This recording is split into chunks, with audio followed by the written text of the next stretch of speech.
We have been on the boat for way too long. So here we are. Getting on another boat. Getting on a different little boat. And we're gonna go get a little bit of groceries. We hear that you can park at Trader Joe's and they have a little guest stop for the dinghy, and we're gonna try a little grocery shopping that way today. Boat projects are so time consuming that the days have just been slipping away.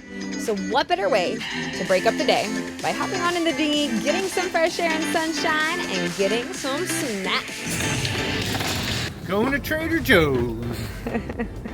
And we forgot our shoes. Because we're boat people. Oopsies.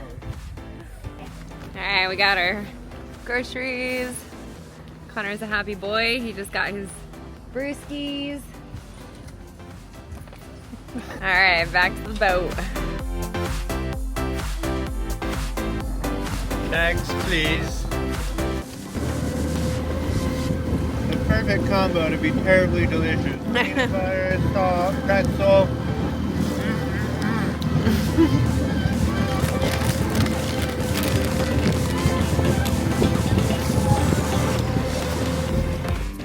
Time to get back in the engine room and get that old stuff out and make some space for the new swag. Today's project is removing this old silicone diode battery charger. It's not even the proper charger for an AGM battery. I think according to our surveyor and the interweb, they don't like charging the AGM batteries because AGM can draw too much power, so it can overheat this anyways. So we're gonna remove that. I'm gonna move this battery over to this little gap here. Seems like a decent spot for it. It's right by the starter. I know it might get in the way a little bit if we have to work on the motor, but batteries are easy enough to move. Just unplug it and we'll move it wherever we have to. And then the other lithium can go down there, hopefully. And that'll, oh yeah, and then I'm gonna put up the backboard for right there so I can mount the electronics on it. Luckily that 2x4 is there, so I can just screw into the side of there, not have to worry about gluing anything up there. Right. And action. Action. So we are just disconnecting this thing, this giant old charger here. It just removed that battery. We're gonna find a better place for it. I think it might fit in here. I don't know. Now that I look at it, it might not fit that great, but I have another little DC to DC charge controller that will charge.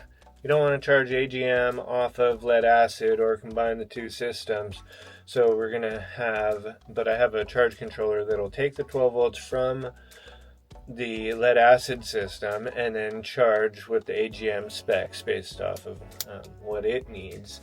That's a tiny little charge controller that can mount right here, right next to where the battery hopefully will fit. We'll get to eliminate this huge thing, which opens up this whole wall, and then I'm going to mount a backboard on this wall so that we can mount all of our solar stuff and hopefully have an extra space left over after that, and we can do all kinds of fun stuff. So The removal. Out with the old. big giant thing. That thing's bigger than the battery I was supposed to be charging. It's ridiculous. So I'm just getting started trying to figure out how I'm going to wire this whole thing. They had the switch for the battery on this, which is a 2-system switch, and then they had a jumper wire going from this one to this one to make it a single system and only need one battery, but it would still have twice as many terminals. I'm not sure why.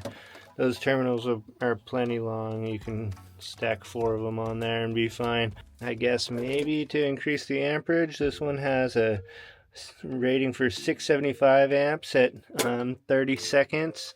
The starting output of this battery MCA is 930, so potential for almost a little over 900 amps.